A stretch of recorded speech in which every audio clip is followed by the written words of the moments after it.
শহীদ রাষ্ট্রপতি জিয়াউর রহমানের যে সমাধি, সেই সমাধির স্থলেই জিয়াউর রহমানের কবরের পাশে বেগম খালেদা জিয়াকে দাফনের সিদ্ধান্ত হয়েছে। প্রস্তুতিও সেখানে পূর্ণ মাত্রায় নেওয়া হয়েছে। আমরা একটু যদি এই মুহূর্তের খবরটা একটু রাশেদ আনিসের মাধ্যমে জানতে পারি। রাশেদ। জি মাহবুব, 2টা 58 মিনিটে কিন্তু খালেদা জিয়ার যে জানাজা সেটি সম্পন্ন হয়েছে এবং এখন এখানে কিন্তু সব ধরনের প্রস্তুতি নিয়ে রাখা হয়েছে। জানাজার সময় কিন্তু আমরা একটি অভূতপূর্ব দৃশ্য দেখেছিলাম যে যত হাজারো আইন শৃঙ্খলা বাহিনীর সশস্ত্র বাহিনীর সদস্যরা এখানে আছেন, তারা কিন্তু সবাই মিলে জানাজায় অংশ নিয়েছেন, গণমাধ্যম কর্মীরাও নিয়েছেন এবং এখন সব ধরনের প্রস্তুতি নিয়ে রাখা হয়েছে। আমরা সেনাবাহিনীর সদস্যদের সাথে যখন কথা বলেছিলাম, সেনাবাহিনীর সদস্যরা আমাদের জানিয়েছিলেন যে আসলে এই যে দাফন প্রক্রিয়া কিভাবে সম্পন্ন হবে। মূলত এখন কিন্তু সেনাবাহিনীর যারা সদস্যরা রয়েছেন, সশস্ত্র বাহিনীর সদস্যরা, তারা একটি কফিন বহন করার জন্য একটি গাড়ি প্রস্তুত করে রেখেছেন।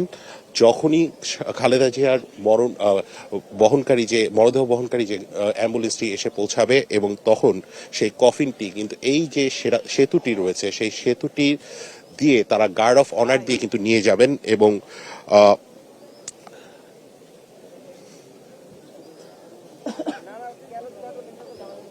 তার স্বামী জিয়াউর রহমানের যেই সমাধিস্থল রয়েছেন, সাবেক রাষ্ট্রপতি, তার সমাধিস্থলের পাশে কিন্তু দাফন করা হবে। খালেদা জিয়ার যে কফিন রয়েছে, জিয়া উদ্যানের সামনে এলে কফিন রিসিভ করে ভেতরে নিয়ে যাবে সশস্ত্র বাহিনী। সব ধরনের প্রস্তুতি সম্পন্ন হয়ে আছে, তারা অপেক্ষায় আছেন কখন আসলে মরদেহ বহনকারী গাড়িটি আসবেন। এরপর রাষ্ট্রের পক্ষ থেকে তার পরিবারের কাছে পতাকা হস্তান্তর করা হবে। খুব সম্ভবত আমরা যতটুকু শুনতে পেরেছি যে প্রধান উপদেষ্টা তিনি পতাকা হস্তান্তর করবেন তারেক রহমানের কাছে এবং তারপর দাফন কার্যর যে সম্পাদনের কাজ, সেই দাফন কার্য সম্পাদন করা হবে। দাফনের পর 1 মিনিটের নিরাপত্তা পালন করা হবে বলে আমাদেরকে আসলে জানানো হয়েছে সেনাবাহিনীর পক্ষ থেকে এবং তারপর বলি ফায়ার করা হবে।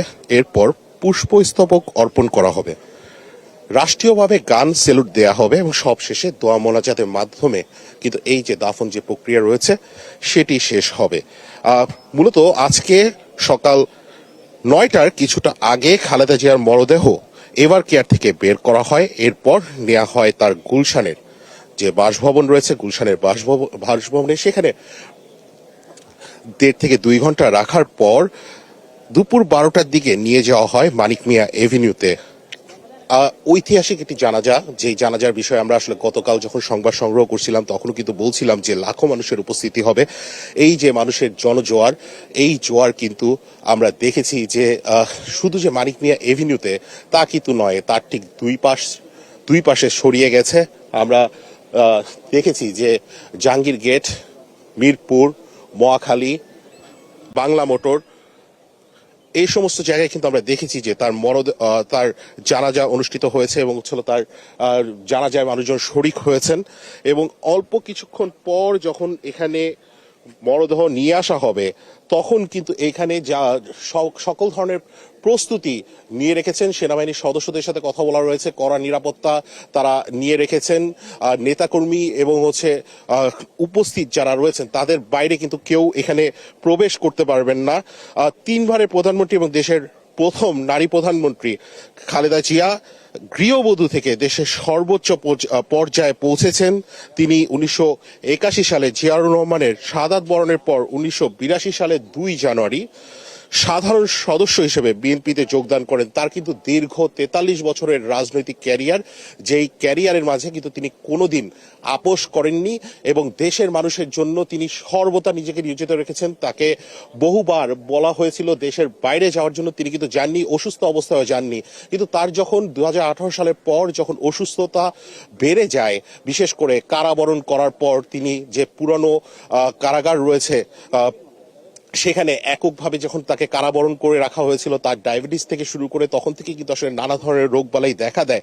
তখন বিএনপির নেতাকর্মীরা কিন্তু বারবার বলছিলেন যে তাকে দেশের বাইরে সুচিকিৎসার জন্য নিয়ে যাওয়ার জন্য, কিন্তু তখনকার সরকার, আওয়ামী লীগ সরকার কিন্তু সেটি করতে দেননি, যে কারণে আসলে তার রোগবালাই পরিমাণ কিন্তু সেখানে তখন থেকেই বাড়তে থাকে। গতকাল যখন আসলে আমরা এভার কেয়ার হাসপাতালের সামনে ছিলাম, তখন বিএনপি যারা নেতাকর্মীরা ছিলেন তারা কিন্তু আমাদের কাছে নানাভাবেই কিন্তু বলছিলেন এবং আফসোস করছিলেন, অভিযোগ করছিলেন যে তার সেই কারাবরণের সময় থেকেই কিন্তু তাকে স্লো পয়জনিং দেওয়া হয় এবং সেই স্লো পয়জনিং দেওয়ার পর কিন্তু আজ গতকাল তিনি অসুস্থ থেকে যুদ্ধ করে কিন্তু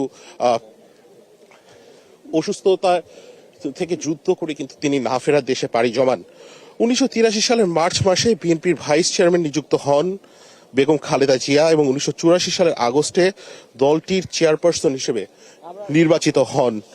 এই যে দীর্ঘ 43 বছরের রাজনৈতিক জীবন, এই যে আপোষহীন নেত্রী হিসেবে পরিচয়, সেই আপোষহীন নেত্রীর পরিচয়টি কিন্তু তার এসেছে 80-র দশকে, যখন গণ অভ্যুত্থান পুনরুদ্ধারের যে আন্দোলন রয়েছে এবং এরশাদ বিরোধী যে অবস্থান ছিল, সে সময় তিনি তার নিজের অবস্থান পরিষ্কার করে কিন্তু এই আপোষহীন নেত্রীর তকমা পান।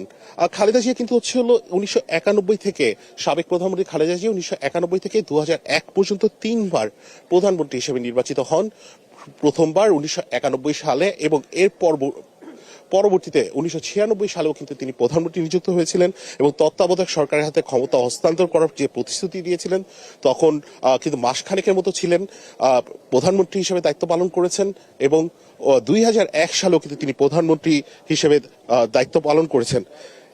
এই যে তিনবারের মতো প্রধানমন্ত্রী হিসেবে তিনি দায়িত্ব পালন করলেন, তার মাঝে কিন্তু কখনোই পরাজিত হননি তিনি। অনন্য একটি রেকর্ডের অধিকারী। 1991 থেকে 2001 সালের নির্বাচনে 5টি পৃথক সংসদীয় আসনে কিন্তু তিনি নির্বাচিত হন। আমরা নানাবিধ যে জিনিসটি জানি যে 1/11-এর সময় বেগম খালেদা জিয়াকে কিন্তু আটক করা হয়, তিনি গ্রেফতার হন এবং তারপর মুহূর্তে যখন আওয়ামী লীগ সরকার 2008 সালে ক্ষমতায় আসেন, তারপর তার উপর চলে অমানবিক নির্যাতন। আমরা দেখেছি যে তার বাসার সামনে বালুর ট্রাক রেখে দেওয়া হয়েছিল। এও দেখেছি যে 2010 সালের দিকে যখন তিনি ক্যান্টনমেন্টের বাসায় ছিলেন, তখন কিন্তু তাকে বাসা থেকে বের করে দেওয়া হয়েছিল। নানাবিধ কিন্তু অন্যায় অত্যাচার তিনি সহ্য করেছিলেন। সংবাদ সম্মেলনে কিন্তু তখন তিনি এসেছিলেন এবং এসে কিন্তু তিনি তার যে কান্না, সেই কান্না কিন্তু আটকে রাখতে পারেননি। তাকে নানাবিধ অত্যাচার সহ্য করতে হয়েছে এবং সেভাবে কিন্তু তিনি গণতন্ত্রের হাল ধরে রেখেছিলেন।